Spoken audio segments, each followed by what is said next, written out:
Now we'll start the next topic,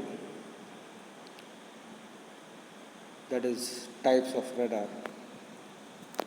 So radar can be classified into two types based on the type of the signal with which radar can be operated. First is the pulse radar and second is the continuous wave radar.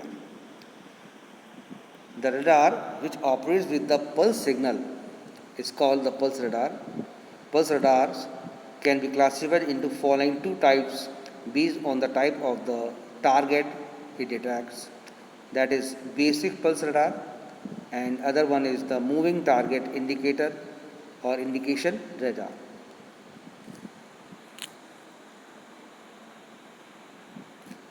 Basic pulse radar. The radar which operates with the pulse signal for detecting stationary target is called the basic pulse radar. It means the object or target is stationary. It uses single antenna for both transmitting and the receiving signal with the help of duplexer. Antenna will transmit a pulse signal at every clock pulse. The duration between the two clock pulses should be chosen in such a way that the echo signal corresponding to the present clock pulse should be received before the next clock pulse. This is a very important point. What is that? The duration between the two clock pulses should be so chosen that the echo signal corresponding to the present clock pulse should be received before the next clock pulse. Other one is the moving target indicated radar. The radar which operates with the pulse signal for detecting non-stationary target is called moving target indication radar, or simply MIT radar. A moving target indication. It uses single antenna for both transmission and reception of signals with the help of the duplexer. MTI radar uses the principle of Doppler effect for distinguishing the non-stationary target from the stationary objects. Next one is the continuous wave radar. The radar which operates with the continuous signals or wave is called the continuous wave radar. They use the Doppler effect for detecting non-stationary targets. Continuous wave radar can be classified into further into ways: unmodulated continuous wave radar or frequency modulated continuous wave radar. Unmodulated continuous wave radar is that radar which operates with the continuous wave signal for detecting non-stationary target is called unmodulated continuous wave radar, or simply CW radar. CW means continuous wave radar, is also called CW Doppler radar. This radar requires two antennas. One antenna is used for the transmitting signals and other one is to receiving the input signals. It measures only the speed of target but not the distance of the target from the radar. That is a limitation of continuous wave radar is it measures only the speed of target but it cannot find the distance between target and the radar. Other one is the frequency modulated continuous wave radar. If continuous wave Doppler radar uses the frequency modulation, then radar is called the frequency modulated continuous wave radar, that is FMCW radar. FMCW Doppler radar is also called the continuous wave frequency modulated radar, or CWFM radar. This radar requires two antennas, among which one antenna is used for transmitting the signal and the other antenna is used for the receiving the signal. It measures not only the speed of target but also the distance of the target from the radar.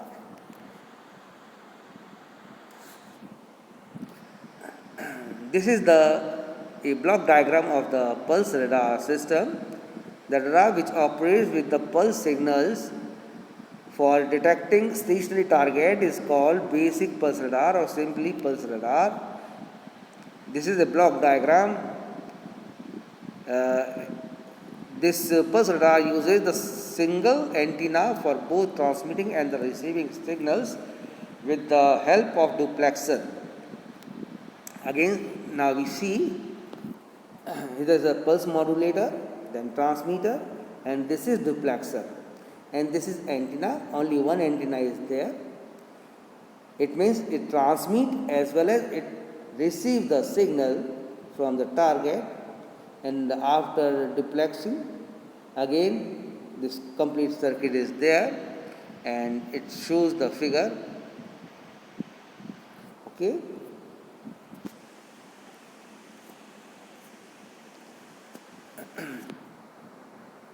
Here some points of detector, and it demodulates the signal which is obtained at the output of the IF amplifier.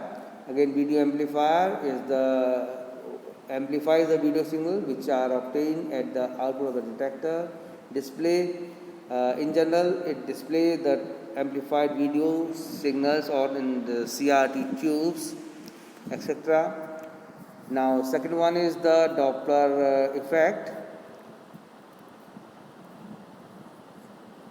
If the target is not stationary, then there will be a change in the frequency of the signals that is transmitted from the radar and that is received by the radar. This effect is known as the Doppler effect. According to the Doppler, we can get the following two possible cases.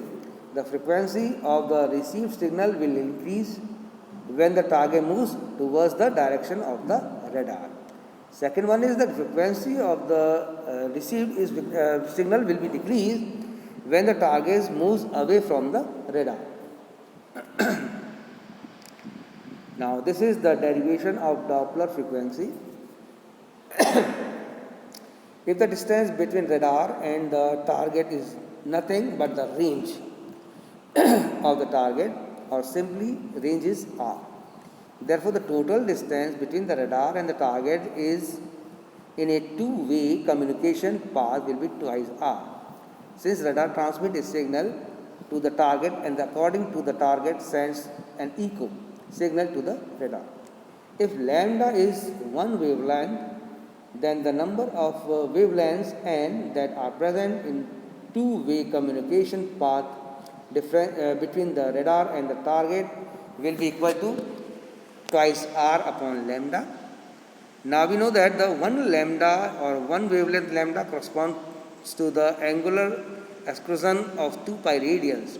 So the total angular angle of the excursion will be made by the electromagnetic wave during the two-way communication path difference between radar and the target will be equal to 4 pi r upon lambda radians. The following is the mathematical formula of the angular frequency. Omega is equal to 2 pi f, and in the mathematical relation between the angular frequency omega and the phase angle phi is equal to omega is equal to d phi by dt, and equate the right hand side of the terms in equation number 1 and equation number 2. The two terms will be 2 pi f is equal to d phi by dt, or f is equal to 1 upon 2 pi d phi by dt. Now substitute f is equal to fd and phi is equal to 4 pi r upon lambda in equation number 3. You will get the relation, and fd is equal to twice vr upon lambda, where fd is the Doppler frequency, vr is the relative velocity, and we can find the value of Doppler frequency fd by substituting the value of vr and lambda. Now again substitute lambda is equal to c upon f, fd is equal to 2 vr upon c by f, or fd is equal to twice vr f by c. Again, here f is the frequency of the transmitted signals, c is the speed of light, and we can find the value of Doppler frequency fd by substituting the value of vr, f and c in equation number 5. Now note this point, both equation number 4 and equation number 5 shows the formula of the Doppler frequency fd. we can use either 4 or question number 5 for finding Doppler frequency FD based on the given data. So, thank you.